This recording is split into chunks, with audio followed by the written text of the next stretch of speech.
Making a dive, Dick can tell only one of them's getting through. It is closing too fast. If you try, you'll probably cut both of you in half. You could ditch him and get out, or you can chuck Ollie out.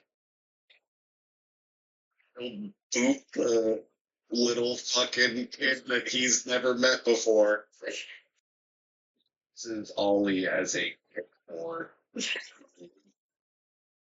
while trying to mouth the word sorry without speaking. Oh wait, I have a beak. Betsy and John will see a corpse being thrown out of the portal that then gets up and dusts itself off. Describe what Terry was probably wearing the night of the incident. Oh, the classics. We got the fishnet top with black leather jeans and a very nice suit blazer. Hair nice and slicked back. This guy looks like somebody who would walk up to you and, if it was the year 2019, try to get you into Bitcoin. He looks like a greaseball, but is very different. Looks like a greaseball you give the hour of the day to. His humanity was not terribly high, so he is a bit corpse-like. Oh, yeah. Has very strong bone structure. Oh, yeah. I forgot. Let me redescribe. Pretty sure actually riddled with pretty severe wounds. I don't think I had fully healed from the last few gunshots that I had taken. I know that I had many visible wounds, so I actually wouldn't have been wearing fishnets. In that case, I probably would have just been wearing a pretty nice suit, something that would cover most of my body. If you looked close at my hands underneath, taked on layers and layers of foundation and paint, you would see what would probably look like pretty gnarly cuts, bruises if you were really up in there. Some bones on a too thin body, about 6 feet tall, eyes sunken in, fangs protruding, and a ravenous look in their eyes. The two girls, the one in leather and the one in the green, arguing. One of them saying, essentially, do it now. One of them saying, we have to wait. What's going to happen? The woman in the wheelchair saying something that can't be heard over the shouting as this corpse of a man stands up, fangs very apparent. What do Betsy and John do? Yeah, we're pulling hemophages out of portals now. John, just... This is not Ollie. This is someone very different. Theseus is my name. Hi there. I'd shake your hand, but... With my assistant. At that moment, Judas jumps back through the portal. Judas will immediately offer his wrist to Terry. Terry will look at Judas and say, with a slightly disapproving tone, "Did that young man help you find me?" Yes. Feed so we can go. Unless you think you can wait till the car. Just leave him in there. Do you know how dreadfully boring it is? Terry and everybody else can see the crack visibly starting to close. There is a kid in there. Judas, now. That is an order. Both of them. Leave the small raccoon man. He gave me a weird look. I don't think he likes you. I don't have time. I may be lost. He will take a step towards it and take his coat off. And he will jump in unless countermanded. But he is warning you that he may not make it back out. We pay our debt, Judas. So help me fucking God, if you just got Jude killed, I'm going to lose it. I will actually lose it. Then a big old fucking werebird. This thing looks like an Edgar Allan Poe's episode of Sesame Street. I'm definitely taking pictures of the full bird. The letter Q for, quote, the Raven. The one in the green dress fucking panics. Runs bolting straight towards a wall and redirects towards the door. The one in the wheelchair throws herself out of the wheelchair and is trying weakly to scramble back away from this bird creature. The bird creature is on a beeline to beat the dog shit out of Terry. The one in leather steps in front of you. Bird demon, I demand that you heal this one. I will pay the life of the corpse. Gonna like Big Bird palm. Imagine Big Bird giving you a stiff arm, talk to the hand, and then just slash Terry in the head with the other hand. Reach right over her and give him the old bonk. Straight to horny jail. Right past her.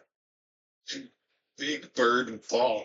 As the scuffle breaks out between the corpse and the bird creature, two men in black suits burst in the front door. Fucking on. I start saying, hands on the ground, get down, deviants, get down, hemophages, you're under arrest. Betsy, black suits and mirror shades are common in the NWO and common in the Technocracy as a whole, so they're mostly pretty indistinguishable to anybody who's not versed in the Technocracy. People who are around the black suits and mirror shades all day, they can tell each other apart. Oh yeah. I did my time in those suits.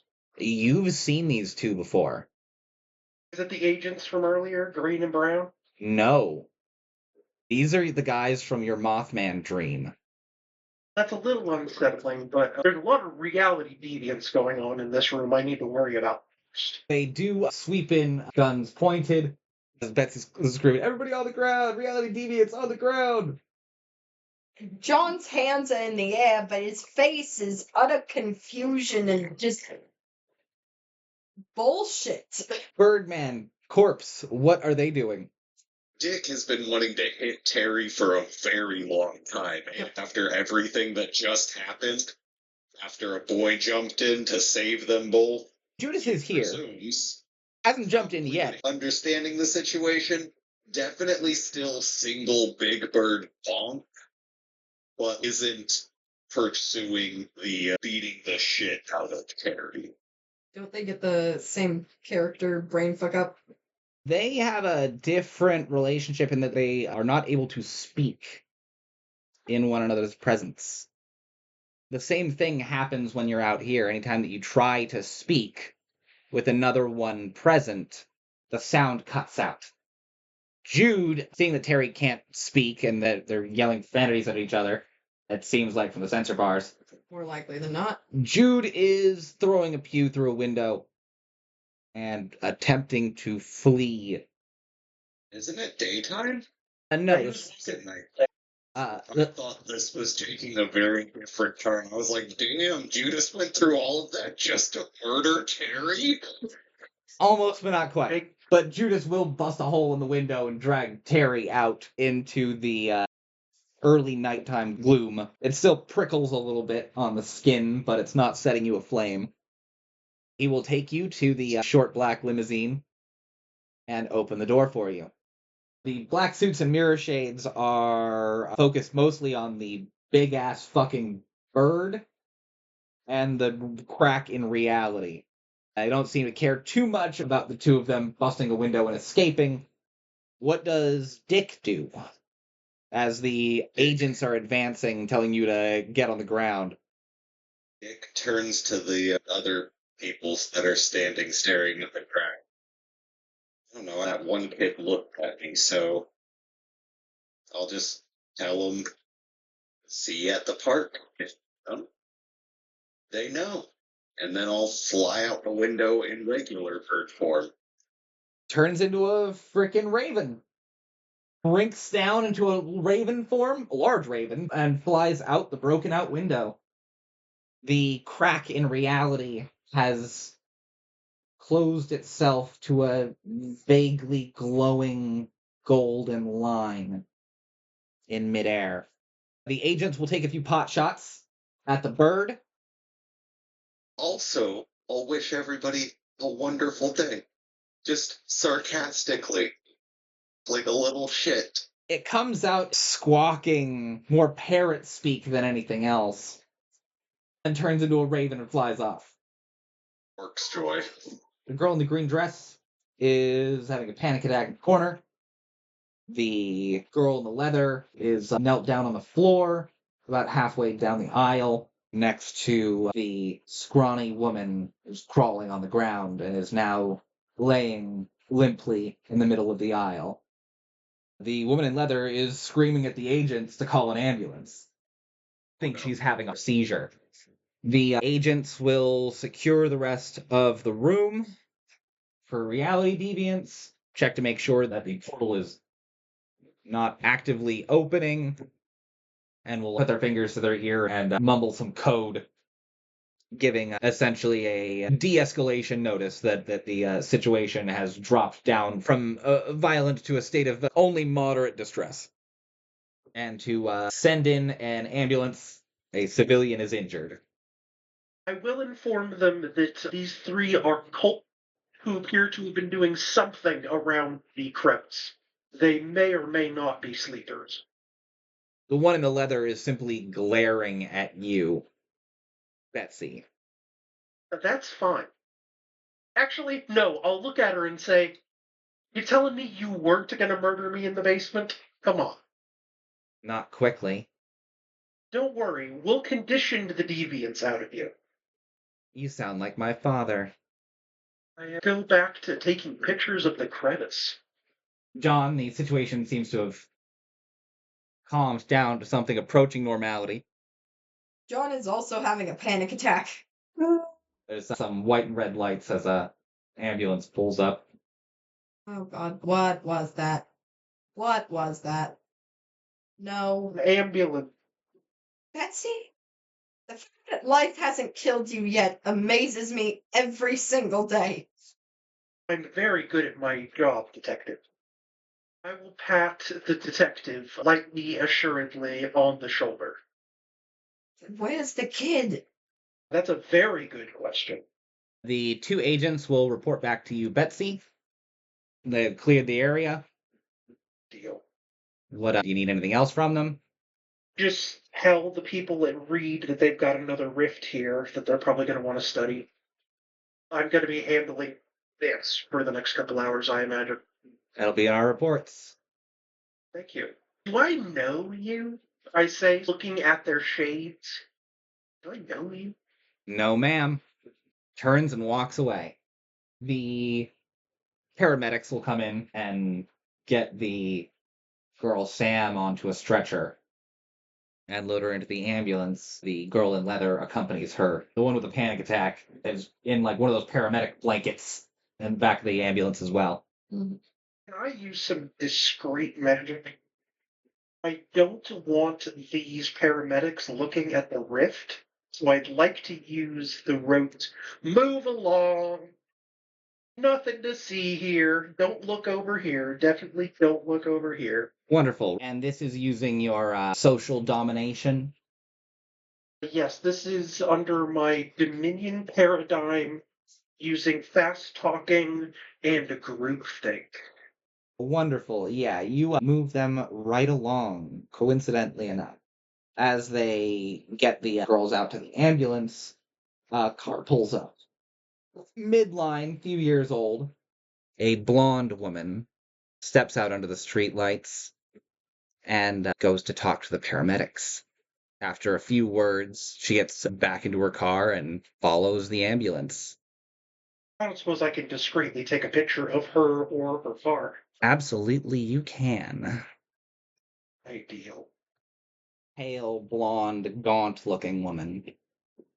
That will leave just John and Betsy. As Betsy catches the last few pictures of the woman and her car and the ambulance as they drive away. We should probably tell our boss that we lost our boy toy, shouldn't we? Yeah. Yeah, probably should. And John just got this 1,000-yard fucking stare. With a lot to think about and certain undeniable truths in front of him, John will set back off home to have a microwave dinner and watch some Murder, She Wrote. Sit with his little TV tray and his brown lazy boy recliner. and just try not to process this. You got a thing for Miss Fletcher, don't you, detective? He's even got the old 80s set, that fake wood TV stand that you can put it in. Betsy has a long night of paperwork ahead. Yeah, I'm definitely cataloging everything I can find in the rest of this church. Especially, I want to see what was in the room they were trying to take me to. I have an idea what was probably down there, but I'd really like to confirm what's down there. It is very tightly locked. I'm not a lockpickist, unfortunately. Something for next time. Wonderful, everybody. Take 4 XP. Perfect. Sorry, I botched everything tonight. Literally, I only succeeded one roll the whole night. Oh my god. It was with burning willpower, and Oof. I don't think I ever rolled so poorly in a night. I need to send you some new dice. God damn. I just wanted to be a little wittier. Yep. Fucking paradox backlash. Yeah, that was hilarious. That was so fun. That was great. It's literally my forethought was just like, you know what? I'm pretty sure when we get there, Judas is gonna try to toss me into this thing. I would love to be able to react to that just a little bit quicker. Yep. Oh, Instead, the exact opposite. Oh my god. Beware of limericks from beyond the veil. Thanks, y'all. That yeah. was one of the best games I've ever had, even though nothing went the way I hoped. That's hilarious, and I had an amazing time. Wonderful. Thank you so much. That was awesome. GG, everybody. And thank you for listening to Rose City at Twilight, Mage Episode 4. Thank you for watching Rose City at Twilight Mage. If you'd like to support us, please like and subscribe and check out my Patreon, or feel free to buy me a coffee if I made you feel something. Hope you have a great day.